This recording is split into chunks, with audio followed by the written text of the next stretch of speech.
Oh, hello, hello, hello. Welcome in, everyone. Kendall, Valenzuela, Adam, Ronis with you right here on this Wednesday. We're getting ready. It's time. We're turning the page to week 11, getting you ready for those matchups 4 weeks away for most of you from the fantasy football playoffs. So we are locked in. We are ready to go. I hope all your waiver wire dreams came true. And we've got a great show planned out for you here today, as always. Adam, how you doing? I'm sorry. So Adam didn't win. I know everyone was waiting for the update. So he plays tonight for everything, right? You got to leave it all out on the field. Last game of the season. Yeah, winner take all. So No pressure. it'll be freezing out once again, a little bit warmer. It's still right now. It says it feels like 32 degrees outside. So Yuck. You have to be cold out there. oh yeah, You said it's going to be better though today. Yeah. Well, that's like going from what 20s to the 30s. Hey, a win is a win. That's true. You need to get it done. You need to get it done.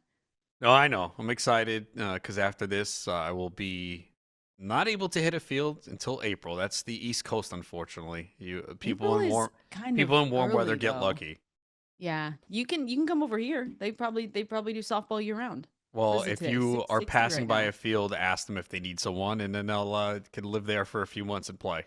The field by my house is only children at all times, so I'm not going to ask them, but I'll ask anyone else that I see playing softball. Oh, that's true. Do you only go like within a half-mile radius of your house? I'd push it to a mile. Push it to a mile or two. So you really don't see like a lot of people playing, like adults playing softball? I don't. Ever? No, I really don't. But I'm in an area with a lot. Again, I'm in a neighborhood, so I'm around a lot of schools. Okay. So I see it's like always kids, which is so fun because like soccer in the morning, you're walking by, you're like, oh, that looks so fun. Wish I could do that. So I won't be asking them if you can join their softball team, but anyone else I see, yeah. A lot of people go to the a lot of those, especially like beach volleyball and stuff. They're down at the beach, which I don't go to as often. So yeah, that'd be fun. Bragging again while we're on the East Coast dealing with frigid temperatures and you're talking the beach. Cool. We got you.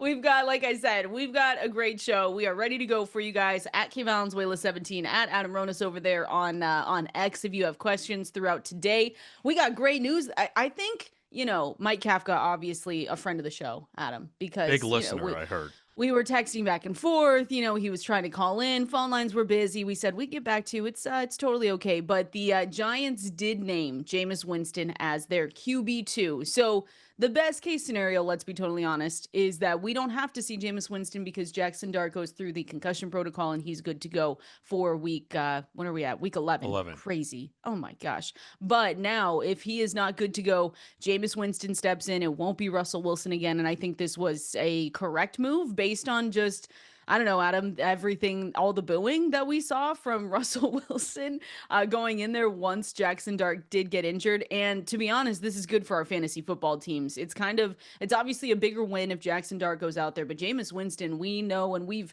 made fun and we joke around, but the YOLO ball, if that is here to stay, if for him this week, you upgrade a little bit. You look at, all your wide receivers over there, all of them, Wan'Dale Robinson, and you say, okay, this feels good this week. Way better than what Russell Wilson would. Yeah, Russell Wilson is definitely done. We can see it. And look, Winston will make mistakes. We have lived this experience many times. We had that 30 for 30 season, but he is fun to watch. He's going to take chances. He'll throw the ball downfield. It isn't a good matchup. The Packers defense has been good. They've really been solid against quarterbacks too. But we did see Jacoby Brissett throw for 279 and two touchdowns against them. So it's possible. And Winston, again, will take chances. It's good for Wan'Dale Robinson, Darius Slayton, Theo Johnson. So it's good for those pieces of the offense. And, we usually see in the past, if you look at history, when teams make coaching changes, that week, that team usually does well. It did not happen this year with Tennessee. Okay, when they made the coaching change, they did not perform well. But you usually do see teams come out with a little energy. And, the Giants have nothing to lose here. And the Packers, this is a big game for Green Bay. They cannot afford to lose this game. A lot has been talked about with their offensive woes the last two games, just 20 points over the last 2 weeks. And they're fighting for a playoff spot. But I think this could be a dangerous spot for them, especially if Winston's in there, because he's not going to care. He's going to take chances. They'll have nothing to lose. So, yes, Green Bay is favored by 7.5, but this is a a tricky Feels like a situation for trap. them. Feels like a trap. Yeah. A little bit of a trap. Packers are sitting 5-3-1, right? The Bears are ahead of them at 6-3. The Lions are ahead of them at 6-3. And then honestly, with the NFC North, the Vikings are right behind them. I mean, the Vikings, if they get things going and get things together, JJ McCarthy continues to step up, then they're sitting at 4-5. I mean, that's a really tight race. And I mean, that's fun because we've talked a lot about, when we're looking at other divisions and saying, okay, this doesn't matter. Like the AFC West is getting pretty close. Colts are pretty much ahead in the AFC South, but and then we've got my Seahawks this weekend with a huge game for the NFC West going up against the Rams. So that'll be fun. But I agree with you. I'm looking at Slayton and I'm saying to myself, all right, I'm going to put you in there and I hope it doesn't come back to bite me. You know what I did last week? I made a mistake. I didn't start him last week. I wanted Why? I overthought it. Just overthought it in GST. Got the win, but I looked at Rashid Shaheed with the injury to Torrey Horton and Cooper Kupp coming back Yeah. questionable, and I said, maybe he gets a little bit more than I'm expecting, but The gambled on game that one was script. wrong. Yeah, Yeah, the game script I wasn't don't good. yeah, I don't know. See, that's the thing. We can't really take anything away from that game I because the way know. it went. So, I mean, they did try and get him the ball on the ground with the 2 carries for 20 yards, but yeah, Mhm. Slayton was in a good spot last week. Again, he's been so close to some big games. Yeah. Few weeks ago against the Eagles, that offensive pass interference that would have been a touchdown. It was an awful call. And then against the 49ers, he dropped a touchdown pass where he had 5 for 62. So he's kind of been close to having that big game. And then even last week, he left the game with the hamstring injury and came back, which was Yeah. surprising because he already had one earlier in the years. But yeah, he's definitely going to get a lot of air yards. Now we have to see if it translates into fantasy production. Please, Slayton, we need it so badly for week 11. If you have him, now he's been, borderline fringe flex spots, but he probably moves up in the rankings. I haven't updated mine yet with the news. That was early this morning. I was still asleep, Adam, and I'm sure you were too, to be totally honest, Uh, once we got that. Yes, Yeah, you when the were. news broke, I was. I kind of Okay, wake yeah, up and go back to sleep and wake up. But yeah, I was very surprised how late you were up last night. I know. 8:30 I was texting you my time. You and Ani. Well, I had to check in on the softball game and then I started rewatching Succession just to have something on in the background. You know when you turn something on in the background to do something and then all of Yeah, a sudden you're standing in front of the TV watching? That was me last night. that's a good Getting show. nothing done. Oh, it's so good. It's my first time. It's my first second watch of it. So, I'm catching some things that I missed before, but yeah, great show and I did stay up late. So, we'll, we'll- We'll we're see. getting better at it. We'll see We're if getting better. you wear down as the show goes along. Yeah, you can see me just but totally plateau. Just be like, all right, Adam, take it over. I can't do this anymore. So again, Jameis Winston, the QB2. Honestly, Adam, hope we don't have to see it because that means we get Jackson Dart. We should. I feel like we're gonna get that news sooner rather than later with him, and they might take. Be cautious. He has to again go through the concussion protocol. Today's practice reports are important, not as important as Thursday, Friday. So we'll wait to see and figure it out. We also had some bad news yesterday, and that was that Travis Hunter did undergo season-ending knee surgery. There was a point a couple weeks ago because I looked up the tweet from Ian Rappaport saying that the timeline was that he was going to be able to come back this season after being placed on IR. So placed on IR, you missed 4 games. They were thinking that he was going to be able to come back after that, and that is just not happening. He had the LCL repair done in Dallas, and so that means that he's out for the remainder of the year. They say that the timeline is good for him to be at, training camp, OTAs, all of that stuff. So he'll be in line to play week 1, 2026. But this move means that, a little bit more if we see Brian Thomas Jr. out there, he obviously gets elevated a little bit. And then Parker Washington as well. We'll see when I want to see when Jacoby Myers gets fully ready with this team, fully up to speed, if he is going to be a game changer for them? Because I'm assuming, to me, Adam, I look at it and I say BTJ, then Jacoby, then Parker Washington, if things go as planned for them. But what about you? And again, this sucks for Travis Hunter. Good player, good person, but Yeah, it's brutal for Travis Hunter. And let's not forget, some people drafted him in IDP leagues where they were yeah, getting double and pushed him up the draft board. And the other part was the initial report, as you alluded to with that Ian tweet, or Ian Rappaport, that, oh, yeah, it's not serious. He should be back. yeah, But I think we should have read into that trade a little bit more. That was my initial reaction when I saw the news. I said, okay, so this is why they did the Jacoby Myers trade. So that's what I thought maybe they too. had an Yeah. idea that it was going to be worse, or maybe the source didn't give Rappaport the entire story, but I saw people last week picking up Hunter off waivers and spending a decent amount of money because he was dropped and in some of the high stakes leagues, and people were picking him up, spending money. So that's just brutal because you just wasted a ton of money. Not Yeah. that there's much out there this week in those leagues, but you never know. We still got several weeks to go, and we've seen it every year. There's always names that come out of nowhere that are heroes in the fantasy football playoffs. So you Yep. still want to have that money, and yeah, it stinks with Hunter because just when they were ready to unleash him more on the offensive side of the football, and then he goes down with the injury.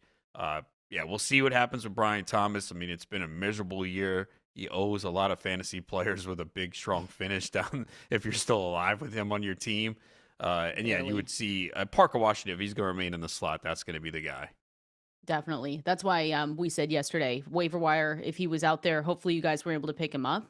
We've been saying that for 2 or 3 weeks now, but he's definitely going to be one of those guys. I don't know. Would you be shocked at him if he stayed not as the wide receiver one? Like I don't think that, but Brian Thomas Jr. has played so badly this season. What's the outcome? I mean, I don't think it's a risk in saying that, hey, maybe Parker Washington does just stay really involved with this team because whatever is going on with BTJ, I think injuries play a factor. I think it's a mental thing too. And I think also the chemistry with him and Trevor Lawrence just isn't there. Like, I just don't think they're connecting.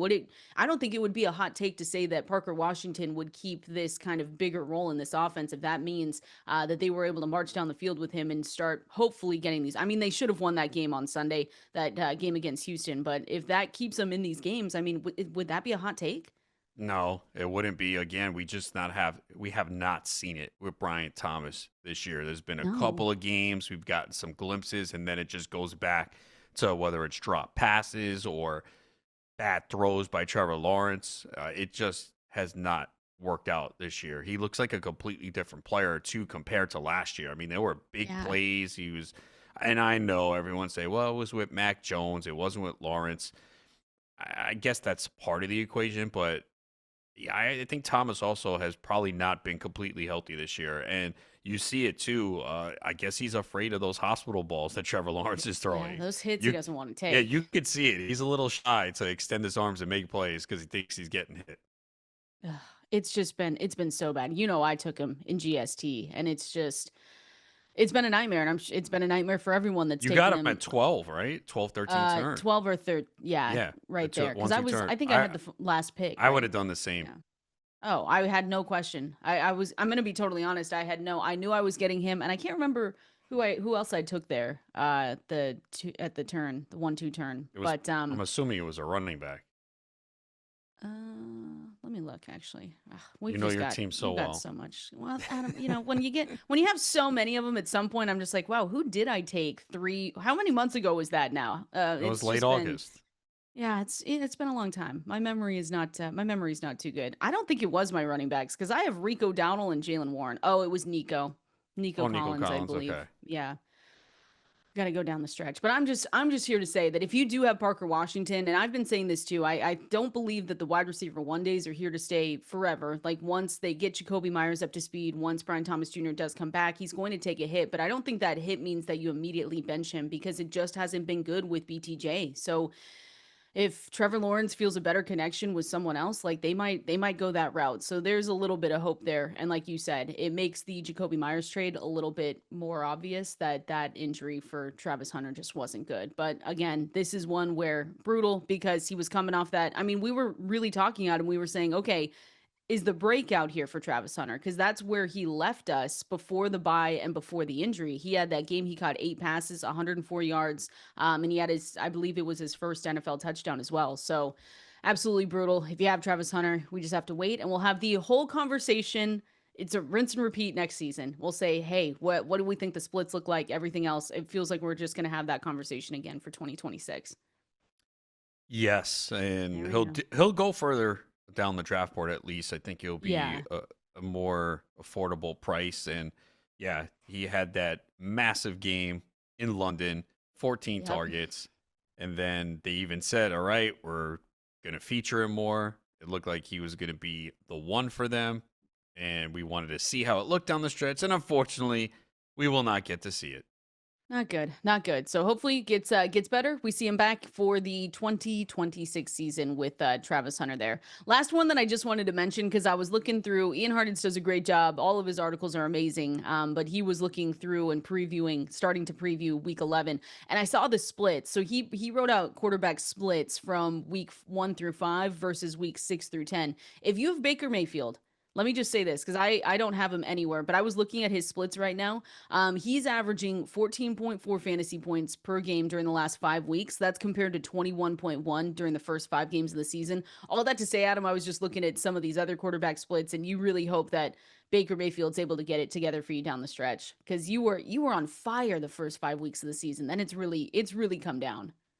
He did have a good game this past week with He did, 273 and 3 touchdowns, and I wonder if yeah, that was because he was coming off the bye week.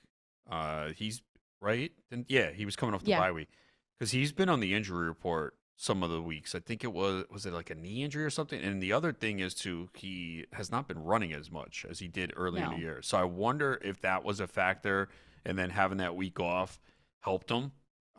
Because yeah, his numbers have fallen off, and it's easy to say, well, look at his receivers. Well, he was putting up numbers with those receivers out. I mean, yeah. he's Mike Evans has missed a lot of time. I mean, Godwin's been a non-factor this year, so I don't know if that's the case. But look at this, okay? This is the last 3 games.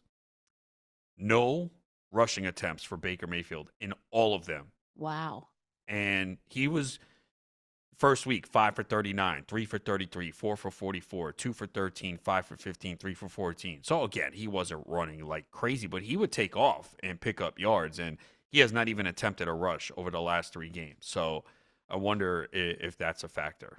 Well, I can't remember, it was an earlier game where he was really getting banged up. He Yeah. I was mean, he yeah, was running, and I remember you and I talking about it where he got up and we thought that he was going to be done for the day, and then he was able to keep going. So, it's a good call out by you with the injuries and coming off the bye week. But yeah, I mean, and like you said, he had a good game last week, but you're hoping that he gets back to the first 5 weeks, I should say, because 21.1 during the first five was phenomenal. And like you said, a large part of the problem, I think too, the lack of a rushing floor, is that something that we're seeing as well that could be impacting him in this with this for team for for Baker, for the Bucks, their rushing with them being offense. yeah, with Yeah, them oh being yeah, out. they need Bucky Yeah. Irving back badly. Now, we talked about it earlier in the week about how with Sean Tucker on the waiver wire, he's actually available in quite a few leagues. So he's definitely a pickup because it was starting to go in the direction of Tucker this past week. And then I think they fell behind. And obviously, Rashad White is really good in the passing game. But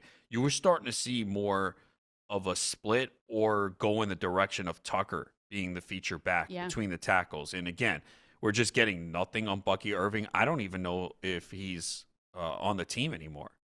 Stop. Get out. I, He's on the team. We just have to wait. we don't hear Hopefully he comes anything. It's like, oh back. yeah, I he's not know. ready. He's not. He hasn't Well, I played since mean, week the 4. once we saw the shoulder I can tell you brace right now. thing, I know when yeah, Bucky Irving's coming back. Week stop. 15, when my team is done and eliminated and the playoffs start, Bucky's going to come back and have like 3 150-yard Oh games. my So, goodness. you could I thank me. just and you're right. So there are two players. I'll say this. There are two players that you say sometimes can come out of nowhere for the fantasy playoffs and be heroes, right? I think two of them could be on Tampa Bay's team. I think it could be Sean Tucker, Tez Johnson. Because have you looked at Well, their schedule? Tez Johnson's already I been know around. I Like know, but I he's don't, still available. He's but I still widely not in available. mostly, not in deep Okay. leagues. Well, Like for some people, I don't he think he fits the definitely bill. is. All right, how about He Sean has 4 Tucker? touchdowns over the last 4 games. That's not coming out of Sean nowhere. Tucker, then you want to just do because listen to It, this. They take on the Falcons, not easy. That's not an easy game. They're at home in that one. Then they take on the Panthers, who their defense has gotten better. Let's just say that. And then they take on the Dolphins for Week 17.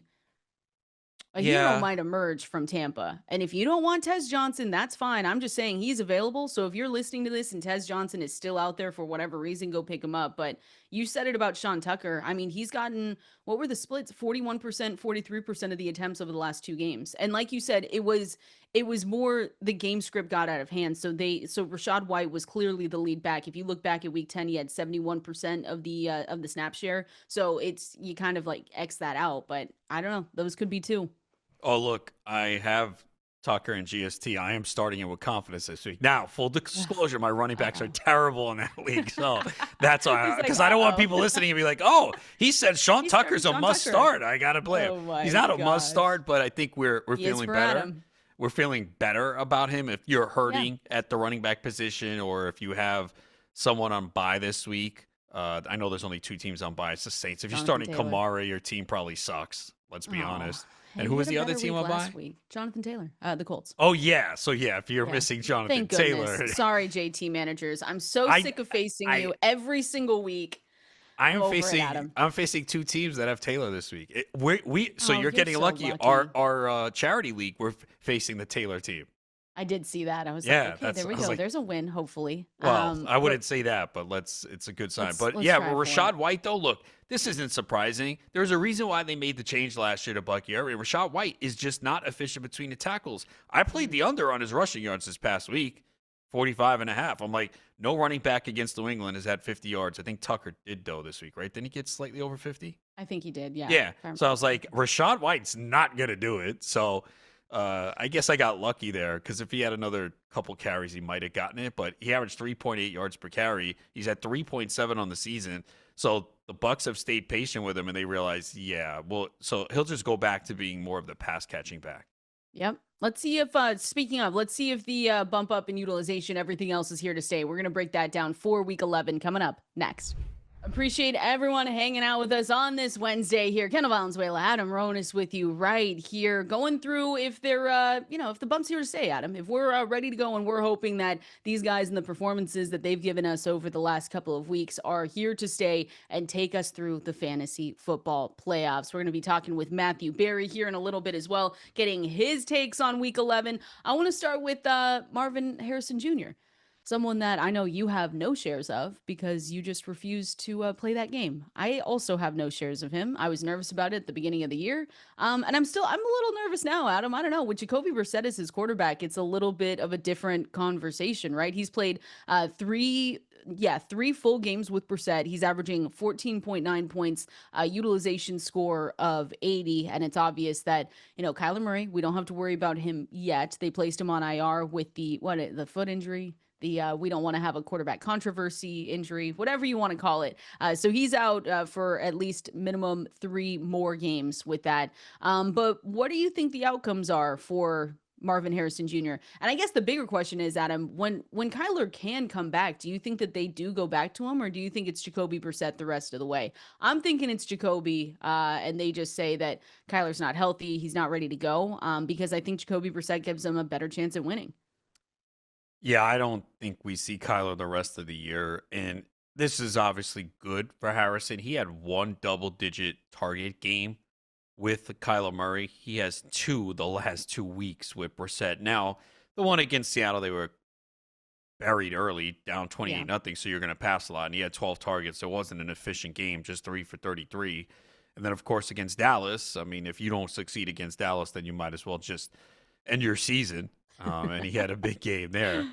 So, yeah, you definitely feel better about him because with Kyler Murray, we saw last year, it was just erratic. He'd have a big game. You'd be like, all right, here we go. And then he'd have a down game. And it just wasn't getting enough targets from Kyler Murray. And Yeah. that's not happening with Brissett. So you definitely feel better. Obviously, him and Trey McBride, you feel so much better about, especially McBride, who just now Absolutely. scores a touchdown every single week. Yeah, I was telling, I think I was telling you, I was like, it makes last year not as funny anymore. Cause at some point we had to just laugh for Trey McBride not getting into the end zone because he didn't score, right? He didn't score much in college. So Yeah, it was one yeah. of So those that's things where why we you're said, like, oh, maybe this is who he is. And now all of a sudden it's not as funny as when it was last season. Cause they were like force feeding it to him. Do you remember that game that I think yes. that game where we were just all sitting there like he has to score here. They're forcing it to him in the end zone. And I think he eventually did, but it's not as funny anymore now. Yeah, he had I will. one touchdown with Kyler Murray, McBride this year.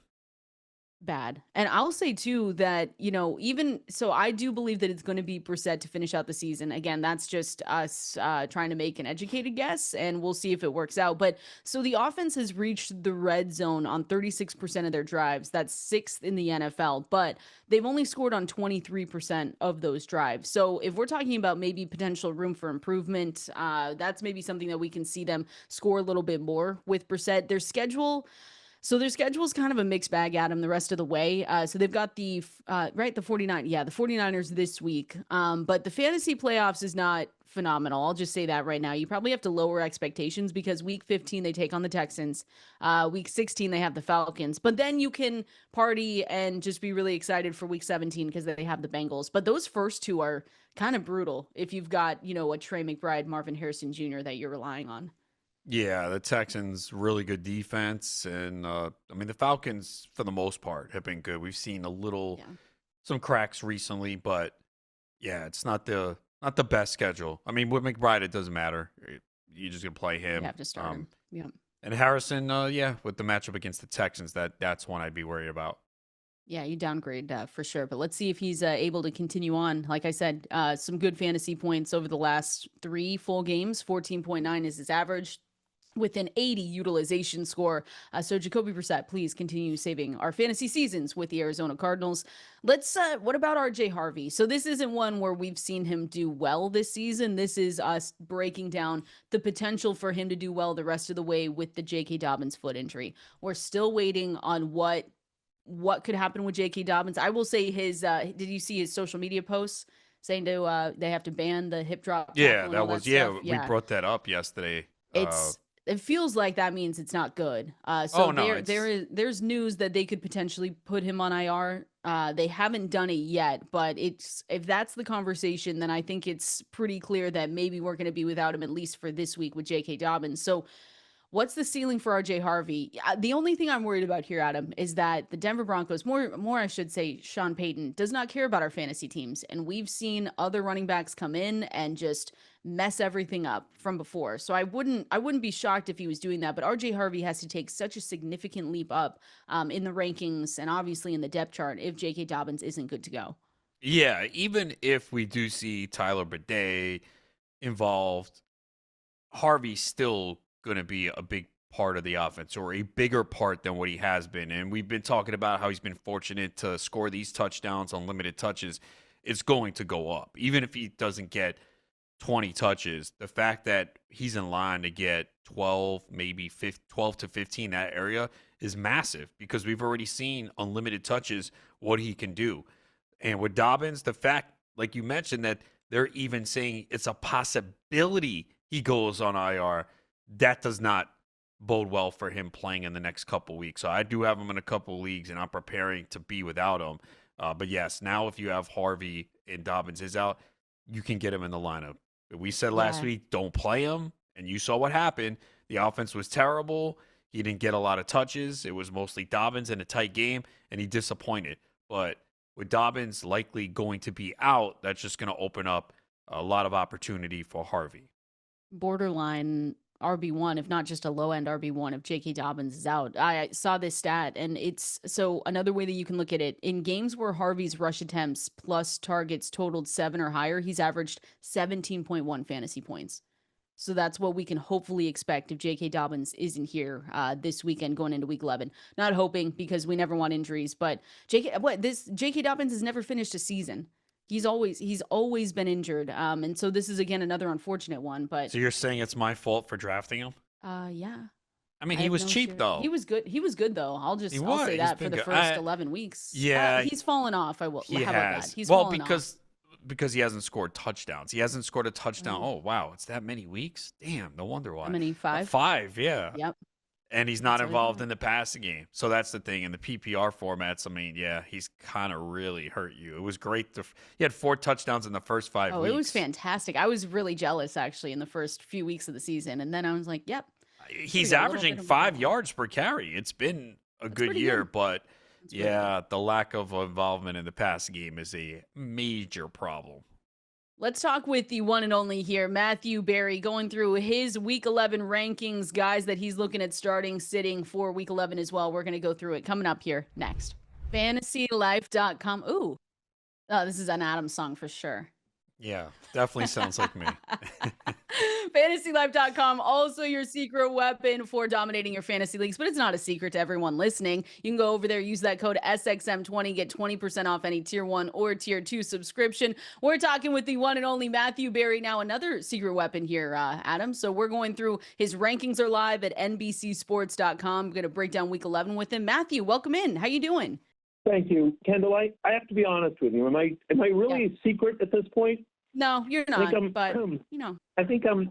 Yeah, I mean, for better for worse, I think I'm reasonably known at this point. But how are you guys? How are you guys doing? We're good. We're good. We're talking with you. We're breaking down week 11, and we might get Joe Burrow back. So I don't, Matthew. I've seen questions coming in because we got the news that Joe Burrow wants to be back for Thanksgiving, and so he might be floating around on waiver wires right now. I know Adam put a bid in for him yesterday in one league. I mean, are you spending money on Joe Burrow and just hoping that he's able to come back? And how surprised are you by that news? First off, I'm a little surprised, but I'm also impressed by proud fantasy life investor Joe Burrow. Let's be very clear. We are in business with Joe, so I want to be honest about that. But the truth is that to answer your question from a fantasy football perspective, I don't know. I think it depends on how you are and where you are in the season. Here's what I mean. If I'm in the thick of it, and I need, and I'm like, I'm 5-4 or, whatever, I'm 6-4, that kind of thing. I'm like, listen, or I'm 5-5 and like, I need to win out. The playoffs are not guaranteed to me. It depends on your roster construction. Do you need them? What's your quarterback? Because in theory, like if he comes, let's say he comes back week 13, you probably not going to want to start him immediately. Maybe you will, but right, like it's a week or two before the fantasy playoffs. So you're going to be waiting a little bit, right? But if you're sitting there, you're 7-3 or whatever, and you're 8-2, and you feel like, hey, I'm making the playoffs. Absolutely. The concern here is what happens if the Bengals fall out of it. Because the truth is that the issue with the Bengals hasn't been the offense. Joe Flacco's been perfectly fine. Under Joe Flacco, the 4 starts that Joe Flacco's made for the Bengals, they've averaged over 32 points a game, like just in the NFL. Like you score 32 points in an NFL game, you should be able to win, and they're 1-3 under Flacco. So, it's great to have Burrow back. We love Burrow, but like, how much more of a difference is he better than Flacco? Of course he is. I know that sounds insane, but my point is like they haven't been able to win, even though the offense has been rolling fine under Flacco. And so there's a scenario. The point of this is that there's a scenario where the Bengals continue to lose, and then why are you bringing your franchise guy back in a season that's lost? So. Listen, we know Joe Burrow is a competitor. We know he's tough. We know he wants to be out there. And they're only, they're still very much, because that division is so terrible and Pittsburgh is, Baltimore started slow and Pittsburgh has slowed down recently. They're right in the thick of it. Like if they can get on a win streak here, they've got a shot at the division. So I get that, I guess, but the answer, Kendall, it's a long-winded one, and I apologize, but I think that if I think I've got a shot at the playoffs and I can use the roster spot, of course, throw Burrow on your roster. But I don't want somebody to drop a valuable piece if they need people in the next couple of weeks, and with the expectation that he's definitely coming and he's definitely going to save your season, because I think there's a non-zero chance that, again, if the Bengals season goes south, that they make the decision to shut him down. Every week there's a debate whether you should. Every week there's a debate whether you should start Jameson Williams or not, because of his boom or bust nature. And he has at least 6 targets in 3 of the last 4 games, a touchdown in 3 of the last 4. And we saw Dan Campbell call plays last week and got him the ball more. Does that make you want to start him every week going forward? I still don't know that he's an every week starter, but it certainly makes you feel a lot more confident. That's the point, right? It's always just like, well, why was this guy inconsistent? So boom, bust. But the fact is, right, they're starting to use him more in the offense. And the fact that Dan Campbell took over the play calling, and that one of the criticisms that he had, and he was very professional about it, but he prior to taking over the play calling, one of his frustrations was they weren't getting the ball in Jameson Williams' hands more enough. This is a guy they paid, right? And so they obviously believe in his talent. And so, yes, I feel much more confident about Williams. They still have a lot of mouths to feed. It's still a team that wants to be run first in Detroit. So he's I think he's still a boom bust wide receiver 3, Adam.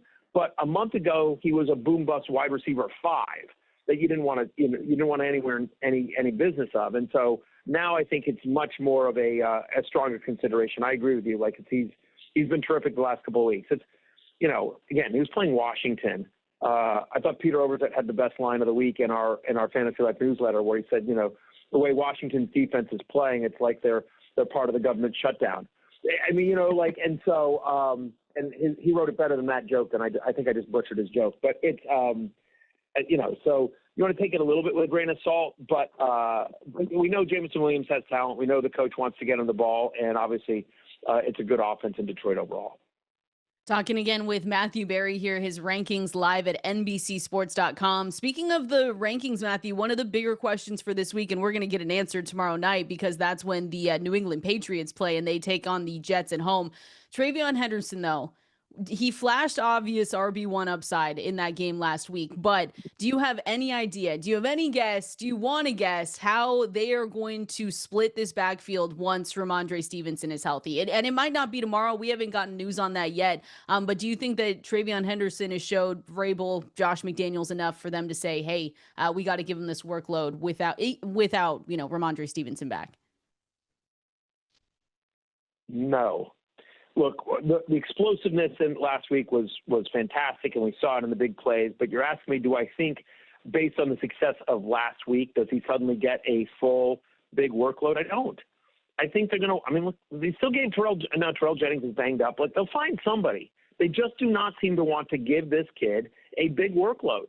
He never had a huge workload at Ohio State either. He's always been a guy that's like a 13 to 15 touch guy. Now, that's fine because of his big playability. Jamal Charles for years was always that. And Jamal Charles was always one of the leaders in fantasy points, right? So it's just, because of his big playability, and you love the matchup against Thursday and the Jets, but, do I think he gets a full workload? No. Do I think that if Ramondre Stevenson is active, whether it's Thursday night or next week, do I think he suddenly becomes irrelevant? No, for whatever it's worth, they like and trust the veteran Ramondre Stevenson, especially when they're being close. I mean, so I just, again, Terrell Jennings 2 weeks ago, got a bunch of, the goal line work and the red zone work. And so do I think he's shown enough? Sure, but I'm not coaching the Patriots.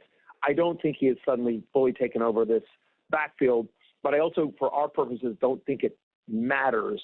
I think he is he's legitimately an RB2 this week with RB1 upside, obviously.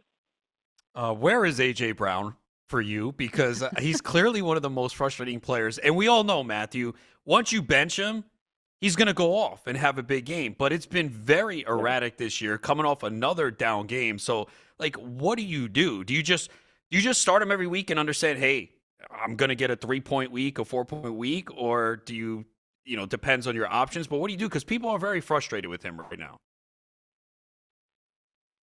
Rightfully so. I mean, we talked about this on Fantasy Football Happy Hour yesterday. Devontae, in the 8 games, there's been 8 games this year where A.J. Brown and Devontae Smith have both played. And Smith has outscored Brown in 6 of them. 6 of 8 games. Smith is higher. If you go to my rankings on NBCSports.com, Kendall, as you just mentioned, I have Smith ahead of Brown this week. And I think the answer with Brown, Adam, to your point, is I think you just need to make the decision. Trying to guess when it's going to be an A.J. Brown week and not is this year, I think, more impossible than not. And I think it's a little bit like, 16 in blackjack. The way to play blackjack is you have to decide you will always hit on 16 or you will always stay on 16, period. You can't try to guess what the dealer has, and you know what I mean? And so you need to decide, F it, I'm just going to start A.J. Brown every single week and let the chips where they fall they may, or you're going to say, you know what? I'm out. I've seen enough. This is a run-heavy team. Doesn't seem to have us passing enough to support 2 fantasy-relevant wide receivers. I realize I'm going to miss 2 or 3 big games, but I don't care. I'm never starting A.J. Brown. I'm done. And I'll try to trade him for whatever I can get. That's what I think you need to do here with him. Because I don't think there is, quote, rhyme or reason as to why he goes up. They're clearly not on the same page. But to your point, he is still, talent-wise, one of the 12 best wide receivers in the NFL. So it's a tough one. And so I just think that's how I would approach it, is just put it out of your mind and just decide I'm either all in or I'm all out, and then just never think about it again, and just let the chips fall where they may on either side of it. All right, Matthew, we appreciate you hanging out with us on this Wednesday. You get a good Sunday night football game. Where can people find you this weekend?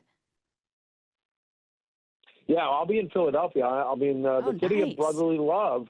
Kendall, a football night in America. We will be live, all of us on the field at the link in front of Lions at Eagles. Be a great game on Sunday night. Obviously, fantasy football pregame 11-1. We'll be live from the link as well on Sunday morning. That's on Peacock and the NFL and NBC YouTube channel. Again, 11-1 Eastern. We answer more questions than any other fantasy football pregame show. You just mentioned, my stuff. I'll have a column tomorrow on NBCSports.com or World.com, the 10 facts you need to know before Week 11. And, of course, sign up for my daily free newsletter at FantasyLife.com. I send you a free newsletter every single day. It's free. It takes 5 minutes to read. It's everything you need to know about fantasy football. And if you don't like it, just unsubscribe. But it's worth trying, FantasyLife.com. Awesome. Thanks, Matthew. We appreciate it. See you guys. All right, there he goes. And like you said, fantasylife.com, that's where you can go sign up for that newsletter in your inbox 7 days a week, 100% free. We're going to continue on. I see questions coming in, so we know what time it almost is, Adam. We're almost going to the water cooler, but before we do that, we're going to go through quarterback streamers for week 11. Guys that you can pick up if you're in a pinch. We're going to go through those names here coming up next. Fantasy Life right here on Sirius XM Fantasy Sports Radio, going through quarterback streamers for week 11. It shouldn't be an awful week. I hope that it's not an awful week for everyone if you need a quarterback here, because you're really only missing Daniel Jones, Superflex, Tyler Shuck, obviously not. Well, that's you, Adam. I'm sorry. It's actually Tyler a big Shuck. loss for me in my Superflex league because my quarterbacks stink. Even though I didn't start Shuck last week, I was like, oh, okay, I'm encouraged. Over 280, 2 touchdowns. Let's go. And he's off. So, yeah, right now. What are you going to do? You going to put a receiver in there? Right now, I have to start Justin Fields. Stop. So my quarterbacks are Fields and Bryce Young. I'm serious. Adam. It's bad. You don't want Bryce? My winning record is about to go out the window. You started. It's crazy that you still have a winning, but you started that with league Burrow off so hot. Yeah. Well, yeah. No, I you did. got those wins in. Yeah, but it's crashing down. You cannot. Well, I'm sorry. I don't think you can win a super flex league with those two quarterbacks. It's if you almost do, impossible. I would brag about that. I might retire if that happens. I'll be like, that's it. I can't go out on a higher note. I won a super flex league with two of the worst quarterbacks in fantasy.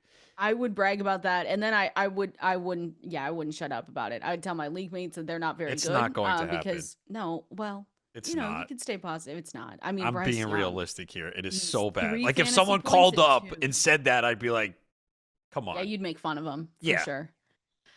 It's brutal. But we have some streamers this week. If people are in a better spot, I think everyone's actually in a better spot than Adam going into week 11. Oh, especially if you're in a super flex league.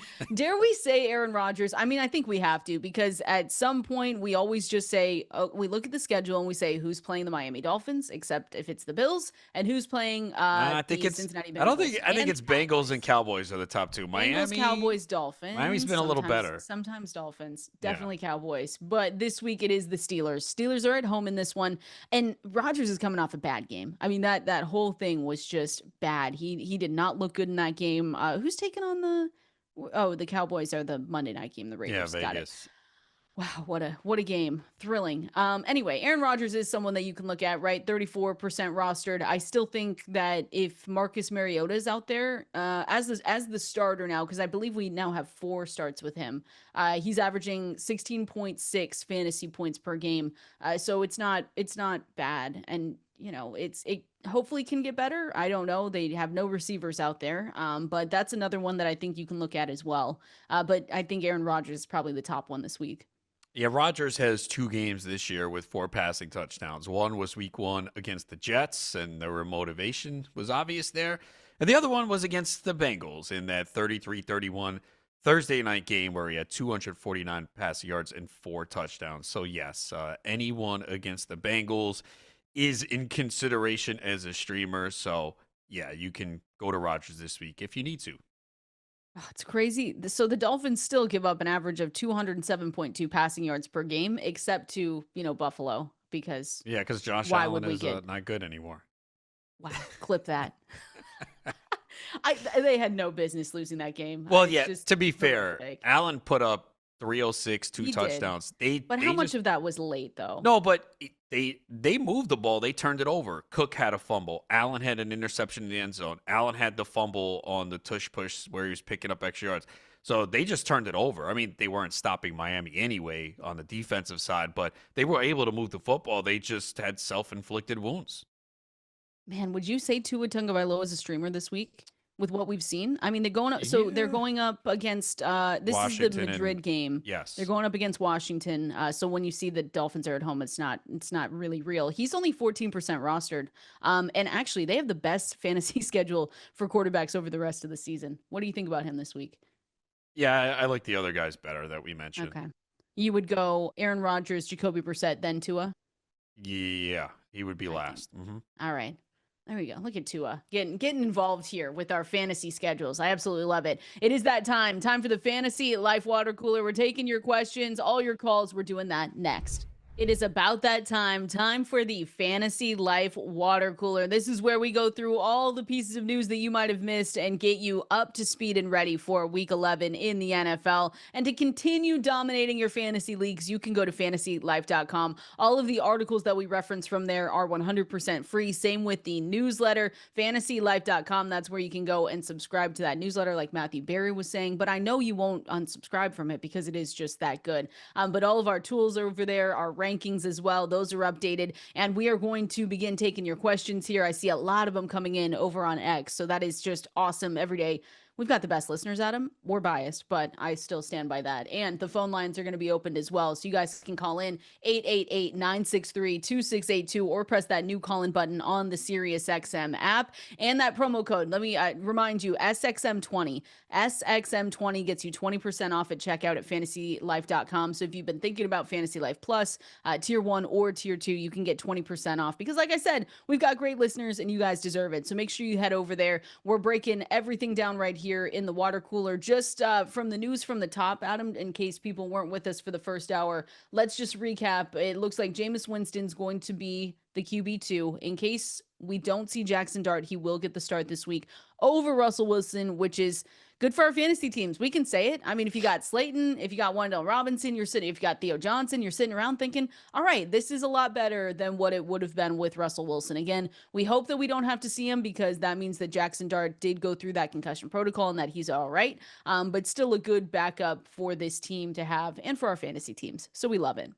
Yeah, again, we don't know officially on Dart, but the expectation is that he will not play. We've seen many players with a concussion. More often than not, they sit out at least 1 week. So, especially with Dart being so aggressive in his running this year and being, I guess, examined for multiple concussions, we're figuring he's out. And at least the Giants went in the direction that I think all of us want. We all want to see Jameis Winston out there. It's fun. The Giants are going nowhere. No one wants to see Russell Wilson anymore. No disrespect, so sad. But he's toast. So he's fine. He'll do well off the field. But we want to see Winston make this game exciting, take some chances. So that is good to see. If Dart is out, that Winston will be the starting quarterback this week against Green Bay. They're letting us have fun. Oh, what a concept! Finally, yeah. Like, I mean, you know what? I think we're gonna have fun. You know what happened? They said, "Boy, we made people sit through a 10-7 Broncos Raiders game and then that Eagles Packers game. Let's provide some fun in Week 11." Jameis Winston, come on down. There we go. Come on down, Jameis Winston. Give us those fantasy points, or don't, because that means Jackson Dart is good to go. So we'll take either at this point, and we'll continue looking through the Jackson Dart and just him in the protocol and everything like that. We'll get a lot of updates today from practices, but again, you guys know, listening to us, tomorrow is important, and Friday the most important when we see some of those practice and injury reports as well. The last one here that we talked off the top about was Travis Hunter. So just to recap, there, he did have surgery to repair on his knee to repair. It was an LCL surgery, so he will miss the rest of the season here, and that's just unfortunate because you and I mentioned it, Adam. He was coming off, the last time we saw him, we had conversations about if this was going to be a breakout the rest of the way, because that's just how good he looked before their bye. He went down with that non-contact injury that was a couple Thursdays ago, so he was placed on IR. There was a timeline that he was expected to return this season, but now again he is not going to return. We'll have to see if Brian Thomas Jr. is back practicing, because that will impact where we have Parker Washington in the rankings, and same with Jacoby Myers. I just expect once Jacoby Myers gets a little bit more up to speed with this team that he's going to be more involved than what we saw last week. But again, Parker Washington will stay at the top for me if Brian Thomas Jr.'s out, but he hasn't been very good, so you're just frustrated all around with it. Yeah, it's just unfortunate with Hunter. Would have been nice to see him featured down the stretch as they plan to. And we've seen too many injuries this year, and this one is a tough one. And yeah, with Parker Washington, he was in the slot last week, and that's the ideal piece you want in the Liam Cohen offense. That's why I think we thought Brian Thomas would be good. That was what they talked about before the year, that he play a lot of the slot. And obviously, it's been a disappointing season. So, we'll have to wait and see if he returns this week. I think if you have Thomas and he plays, you're likely starting him, but Parker Washington definitely gets the upgrade in the offense. Oh, I have Brian Thomas Jr. in GST, and every single week I look at that That's team a and I deep say, league. why? If he's I playing, know. you're starting him, right? Yeah, I have Yeah. to. That's why that kind of makes it worse, though. I wish I had other options, but I don't. So I'll be with you guys. Anyone that has to start him this week, if he does play, I'll be with you. Maybe we'll get the spike week. Who knows? 888-963-2682 is the phone number to call in. We're moving through the list down the water cooler here. AJ Brown just now. If you want to go to Twitter, I think Ian Hartitz retweeted it. I can also retweet it as well. It's like AJ Brown was listening to us, but he was on looks like a Twitch stream last night, and he he said, if you have me on fantasy, get rid of me.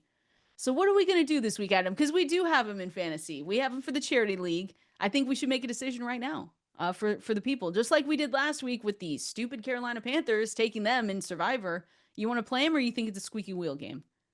This is a tough one because maybe he's doing this to get his friends to get him for cheap. Oh, okay. At the same I time, like the conspiracy. yeah. Okay. Or AJ's like, yeah, they just are not throwing me the football. So he had 2 targets on the first drive. He had one the rest of the game, and that was that last play when they went for it on 4th and 1 downfield. Yeah, look, we talked about it a little bit in the first hour with Matthew Berry, and it's so tough because if you have him, you kind of just need to, like Matthew said, I agree. You make a decision. You're either going to roll with him every week or you're just done with him, because how are you supposed to pick and choose when he's going to have a good game, right?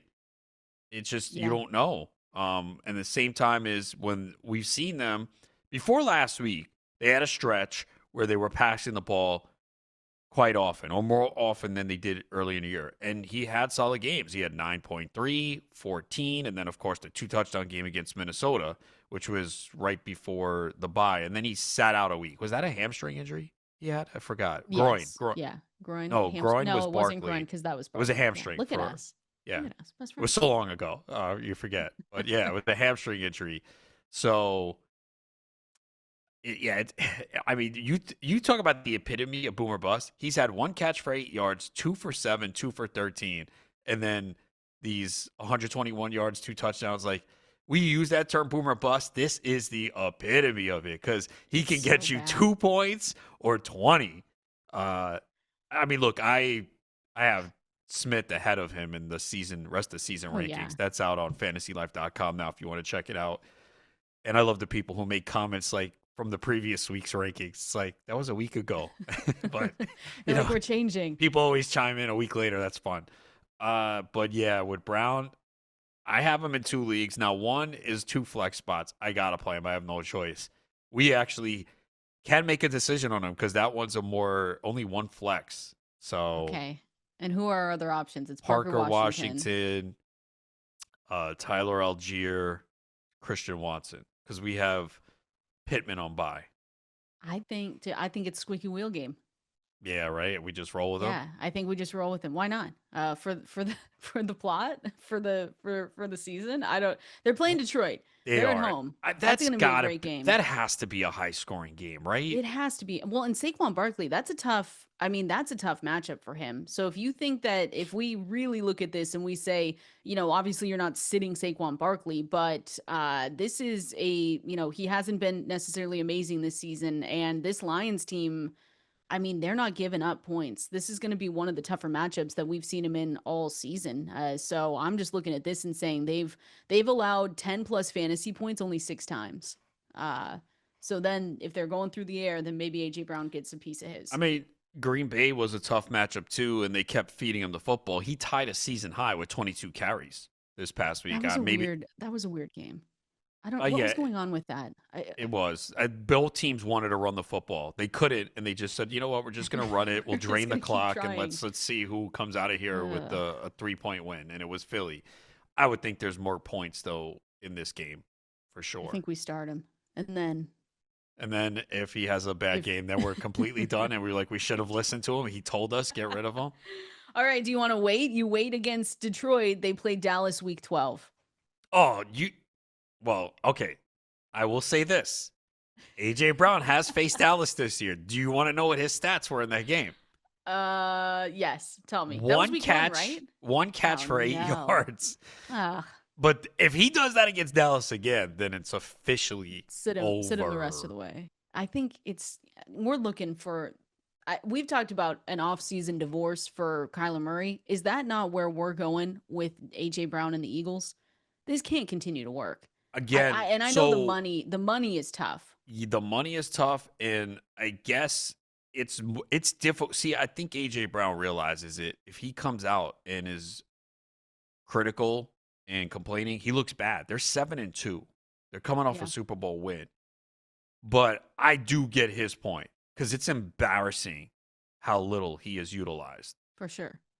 But he's talented. That's why we have this conversation back and forth. It's not talking about, boom or bust with Jameson Williams. These are two different players. It's like AJ Brown has the talent to help teams win. Same. I mean, Jameson Williams does too, and they paid him. I mean, did you hear what Goff said? He's a cheat code on slants.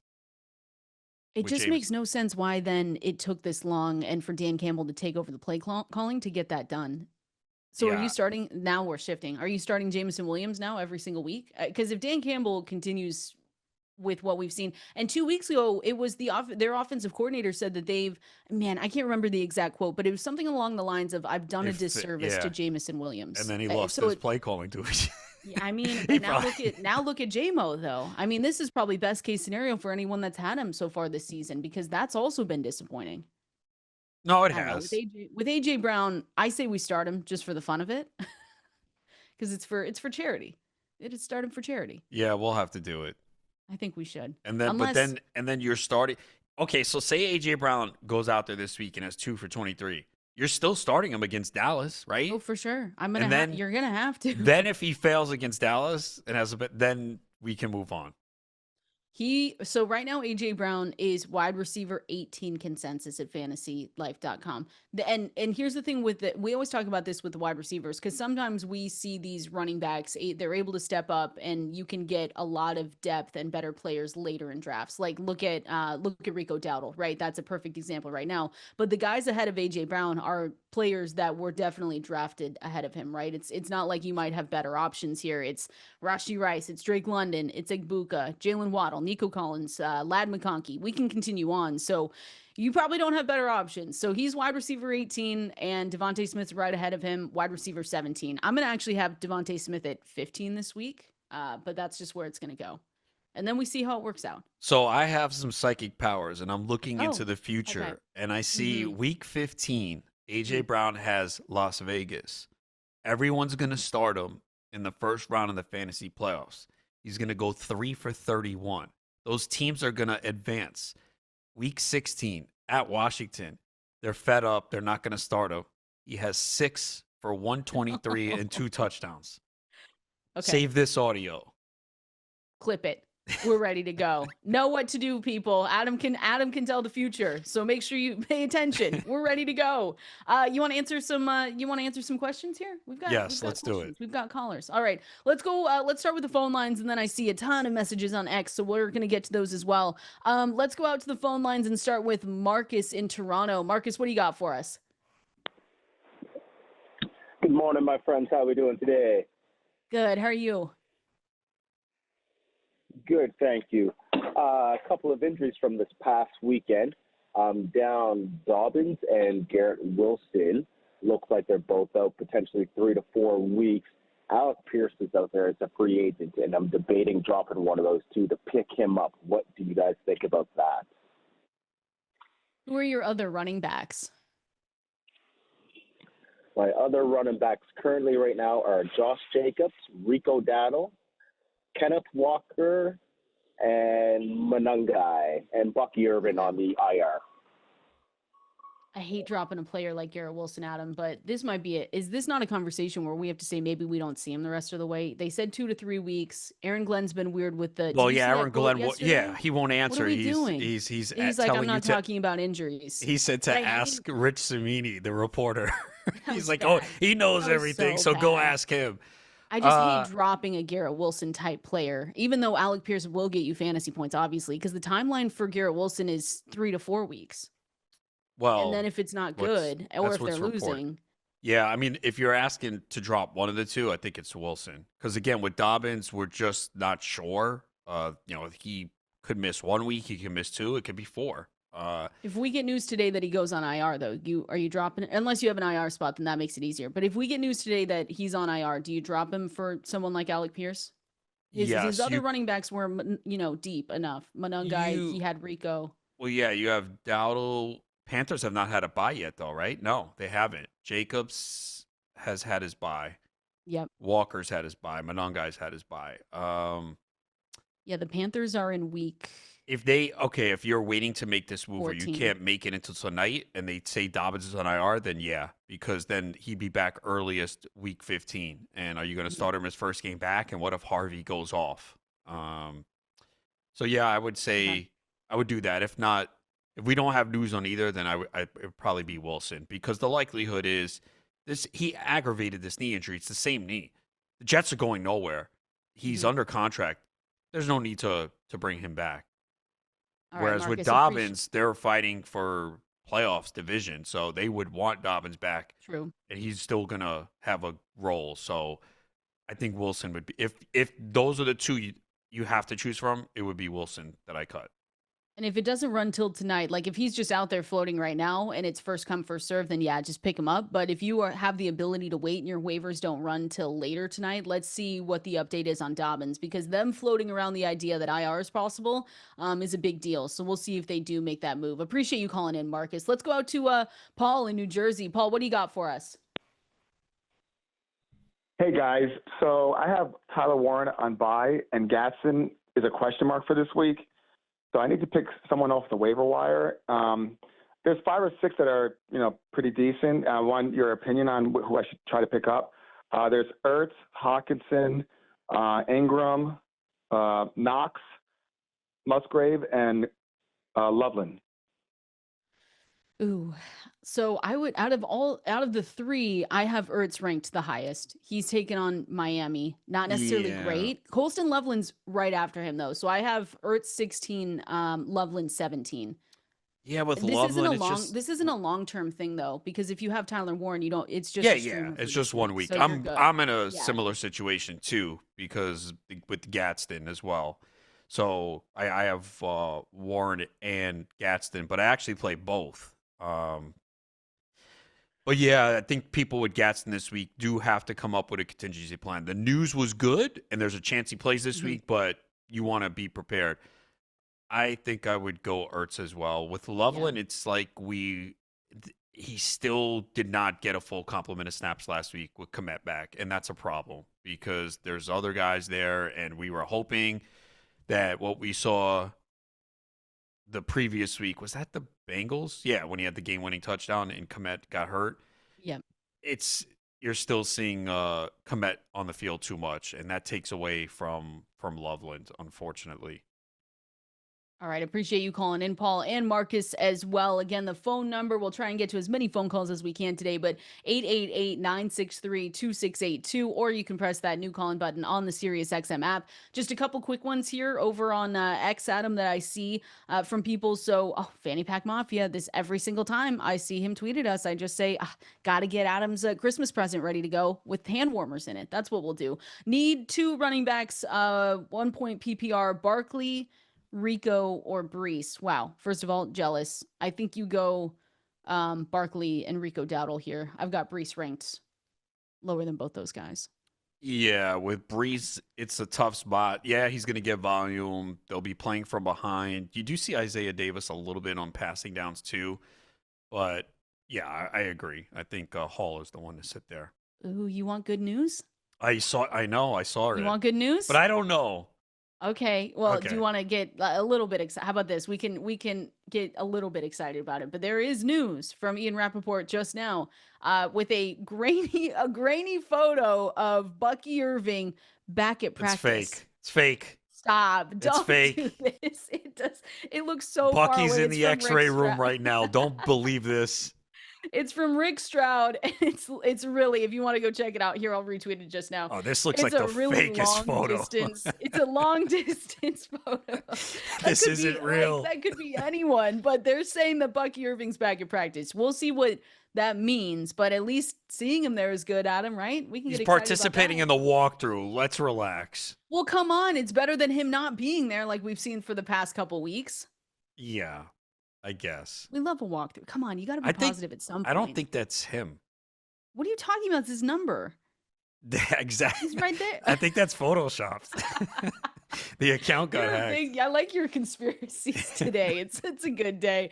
All right, we're distracted. We're gonna keep going through your questions because I do see a lot of them today. So we're gonna get through as many of those as we can as well. But we're going to continue on. We've got Stock Watch. I want to go through players if they're on the rise, if they're going to fall going into week 11. We're gonna break that down coming up next.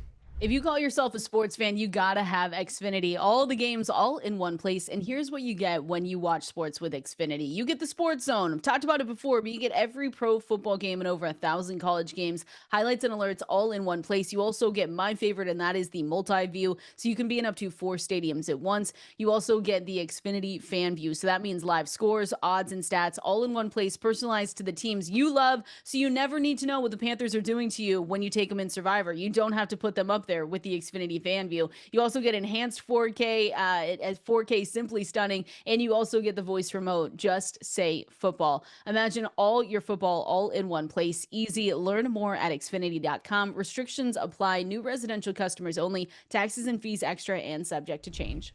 This is a great song, Adam. I don't know if you know it. I don't. I actually don't know the name. I feel like either. it was played on this show recently. No? Was it? It's a I thought really so. good song. Oh, great song. All right, what are we doing? We're doing Stock Watch. I'm distracted. We could just listen to the song the whole time. We're doing Stock Watch. We're going through your fantasy questions as well. Before we get into these names, let me get through some more of these here because I see a lot of questions today, which I absolutely love because people are getting ready, Adam. Week 11, we're 4 weeks from the fantasy playoffs, so some of these moves feel a little bit bigger than in weeks past. I see one question here from Matt.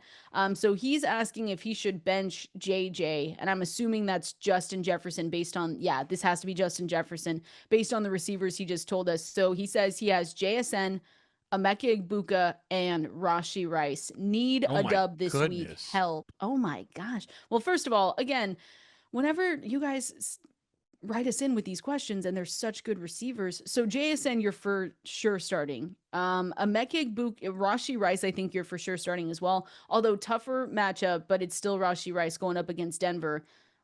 Wow, I think it's between Emeka Egbuka and Justin Jefferson. And how do you bench Justin Jefferson? Yeah, I'm gonna go Jefferson. Okay. We discussed it yesterday a little bit because Jefferson was among the most chopped. Or was he number one? Mm-hmm. I forget. I think he was one. Yeah, I wrote it up. Yeah. I forgot. I just wrote it up yesterday. Last week, though, right? Or yesterday?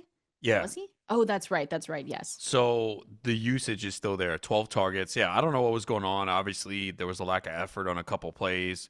Mm-hmm. I don't know what was going on, but yeah, I think you go back to him here this week. You go back to Jefferson? Yeah. Or you sit him? No, I'm going to play him. And then bench Emeka Egbuka. Yes, in this situation, Okay. obviously Okay. Egbuka is a wide receiver 1 this week, but this seems like it's a 10-team That's league. really close. There's no way that's a 12-team league. Matt needs to get this win, so I'm with you there. But I'm, again, still jealous. Doesn't matter. I'm still going to be jealous. Maybe with it these can be a questions. 12-team league, right? No, it I guess you definitely could could have be. taken Emeka Jefferson, Egbuka, then depending on when JSN you in the draft him. third, Yeah. Rice in the 5th or 6th, And he and could have maybe just Egbuka later. punted on running back. Yeah. I mean, it's full 0 RB. That's what we could have gotten this year. I wish I could have had that draft. It was not going to happen in any of my leagues. Wasn't happening with mine either. And I have Brian Thomas Jr. to show for it. What are we doing? I see another question here from Maria. Thoughts on Deebo Samuel? Start or sit him this week, or is it time to drop him? So let me see where I have Deebo. It's not been good though. Let's just say that. You Deebo, gotta I have have him it wide. like Where do you think I have him? I've got him. Go ahead. 24, 23. Wow, look at us, best friends. 25. But it's Yeah, against Miami, so I don't know if it and they have depends on no who your one. receivers are. Exactly. I They don't know. have I don't think it's time to drop him, but no. he's playable this week. I mean, 25 definitely puts him in the flex range. Look, I understand he's been awful. He did score a touchdown this past week to save his day. It has not been good, but there's no one else to throw to at this point. I mean, even the backups to the backups are going down with injuries in Washington. So, Mm-hmm.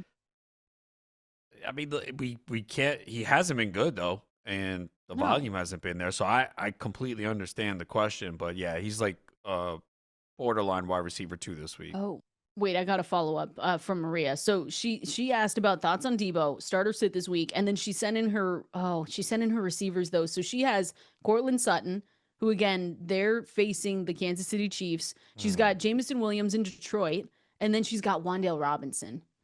Where do I have JMO? JMO's ahead. JMO's ahead this week for me. Do you still play Deebo? I would still play Deebo. Yes. Yeah, it's against the Dolphins. I have the Wan'Dale Robinson would be the one that I'm sitting this week, based on all those players. Yeah, I agree. Tough. I love that though. Thank you, Maria, for sending that in. Again, at K Valenzuela 17, at Adam Ronis over there on X is where you can go to send in all your questions. Stock watch, Adam. Players on the rise, players falling, maybe stock neutral for some of these guys as well. I want to ask about Woody Marks for the Texans. So utilization's been all over the place. We've known that, especially since week 4. So since week 4, this is where I got these stats. He's had a 58% snap share in 3 of the 6 games. Week 10, though, he took over that backfield. He had the season high 78% snap share and 16.1 fantasy points. Are we expecting that the rest of the way, or do you think his stock is neutral right now? Or it could be, on down. What do you think? No, I think the stock is up. I know we went through this earlier this year, and everyone said, okay, this is the week. We got to play Marks, and then it didn't happen.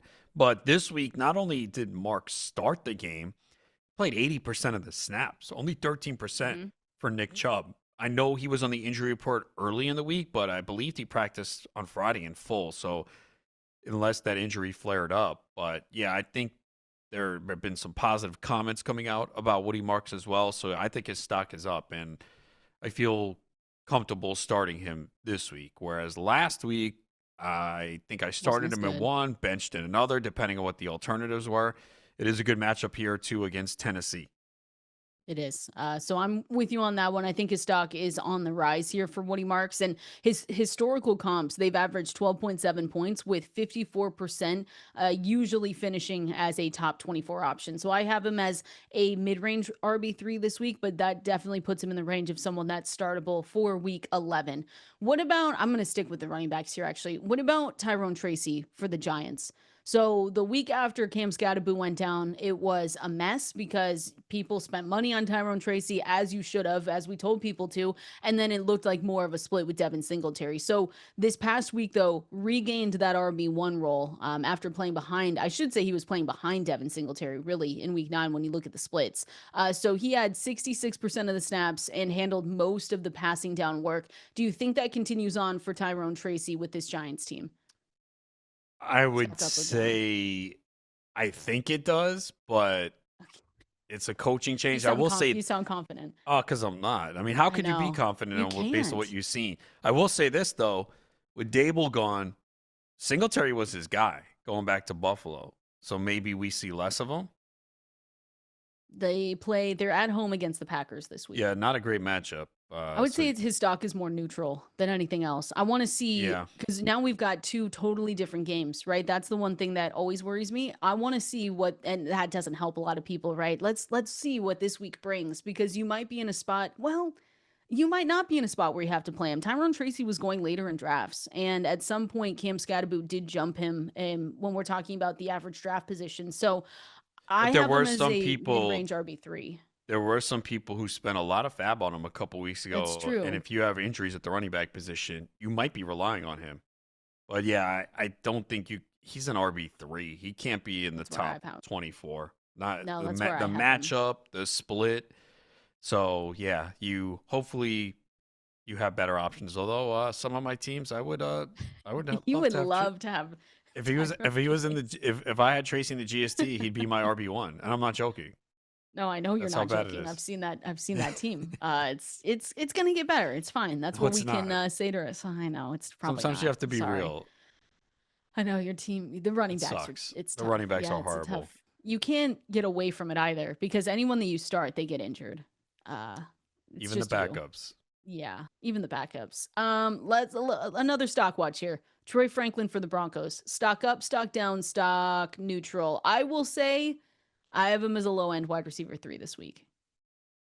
Yeah, his stock is clearly up. I mean, he's been getting more targets than Cortland Sutton lately. So, Yeah. Marvin Mims has been out too. So I think that's helped him a little bit. The erratic play of Bo Nix is certainly a factor. This week they're going up against Kansas City too. It's a tough matchup. So I think you do have to temper expectations for this week. But yeah, his stock is up long term. The target share too. Have you seen those splits in target share? I mean, 30.6% target share to Franklin compared to 19.7 for Sutton over the past 4 weeks.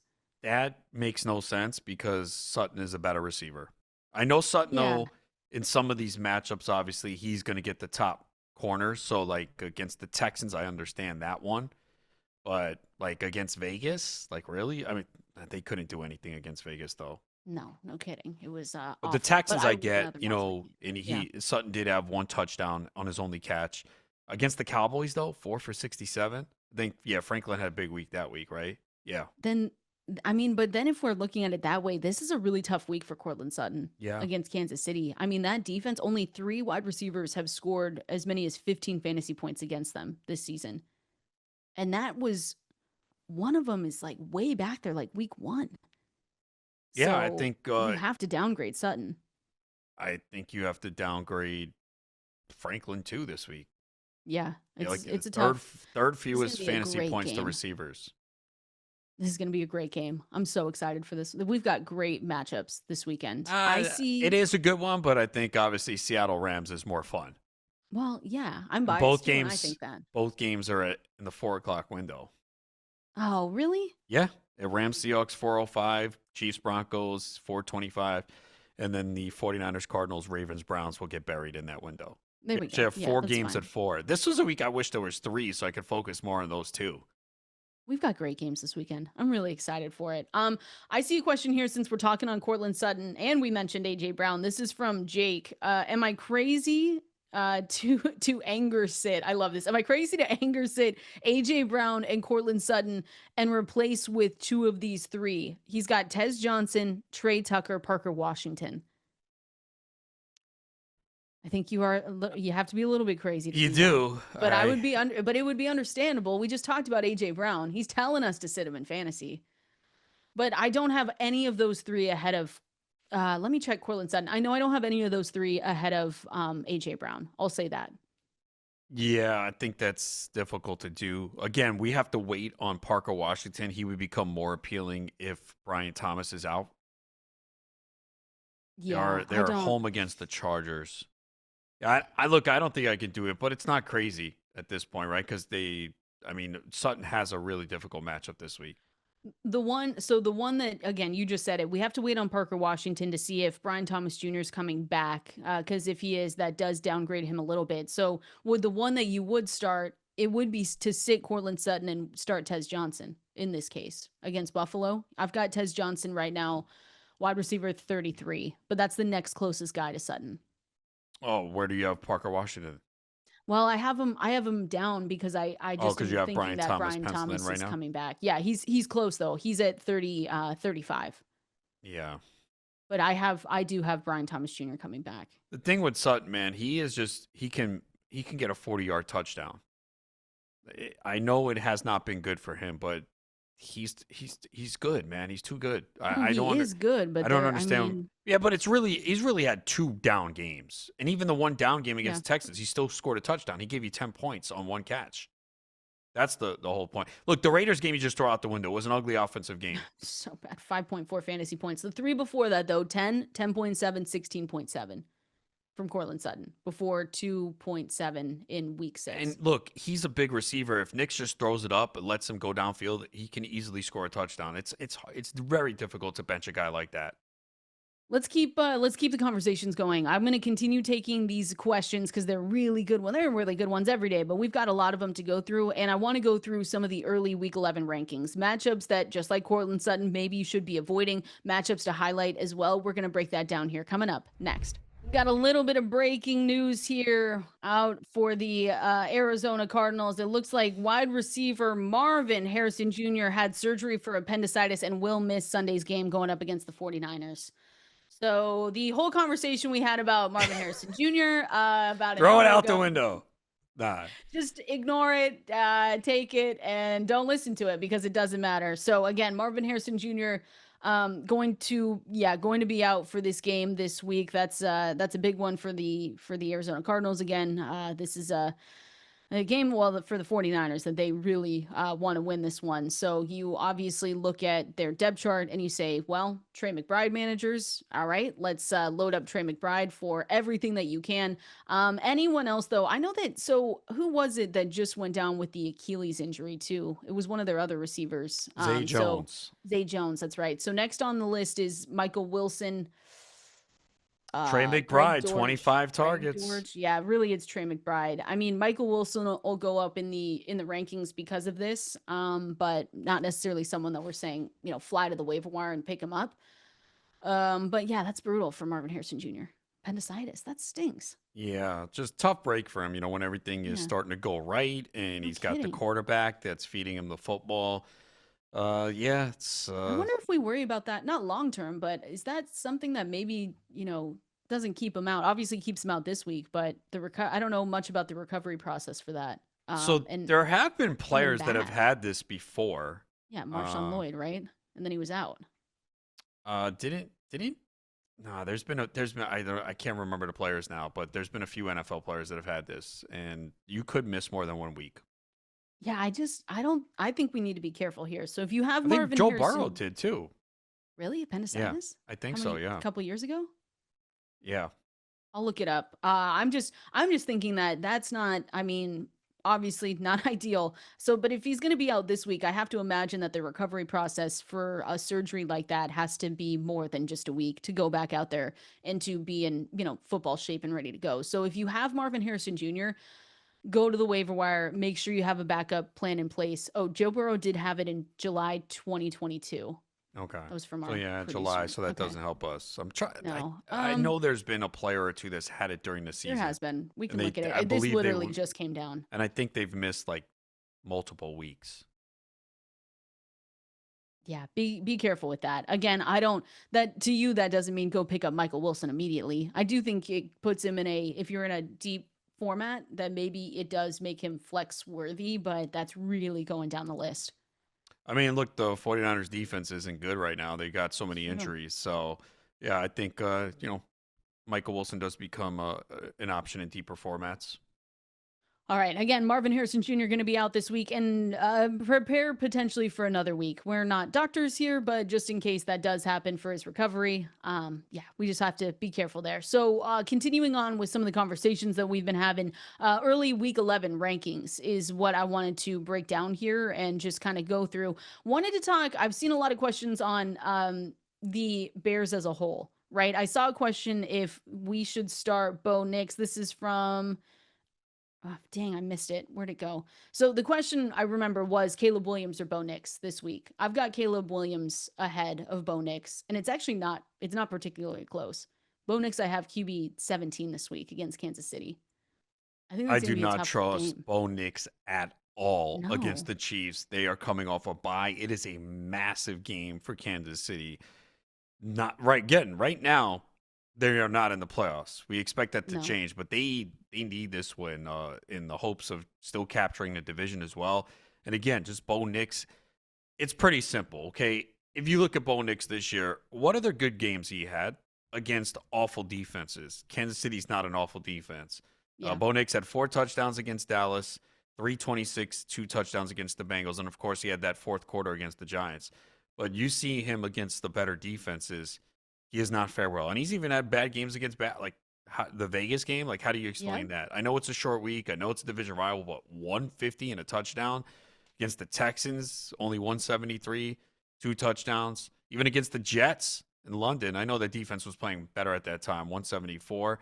So, yeah, I don't see how you can start Bo Nix this week with any type of confidence against Kansas City. And I actually do like Caleb Williams this week as well. So if you have Caleb Williams, I'm sorry, I can't find where the tweet went, but it was Caleb Williams going up against Bo Nix, who to start. I would go Caleb Williams there. I've got him as my QB 10 to start the week. He might, go up just a little bit, but I think this matchup, so they're taking on the Minnesota Vikings, and when I see the Vikings defense, they've allowed 11.3, excuse me, fantasy points per game on vertical passes the past 4 weeks. I will say too, Rome Odunze gets a bump up. And if we don't see DJ Moore, I'm going to bump up Luther Burden as well. We're just waiting to see if DJ Moore is going to be good to go because he was banged up in that game last week. Luther Burden is more of a desperate flex play than anything else, but I'm also bumping up Rome Odunze this week just because of what I just said with the vertical pass coverage and everything that goes beyond that with Minnesota. I'm looking at this game and thinking it's going to come down and be pretty good. Yeah, I just worry a little bit about Minnesota, their ability to blitz, because, again, Caleb Williams has had time and kind of danced around in the pocket. He's taken advantage of a very favorable schedule and put up numbers. So, again, I'm starting him over Nix, but I really need to see Caleb Williams produce against some of the better defenses. He's coming off a stretch, Giants, Bengals, the Ravens, when they weren't playing great, and he's still in that game, did not have a touchdown. The Saints, the Commanders. So he's had some really favorable matchups. Dallas. So you look at the schedule, it's going to get a little tougher here. I'm starting him where I have him just because my backups aren't good, but I think we're going to find out about Caleb Williams the next few weeks. And I saw this stat from Ian Hartage, shout out. He has 26 tackles avoided this season. Caleb Williams does.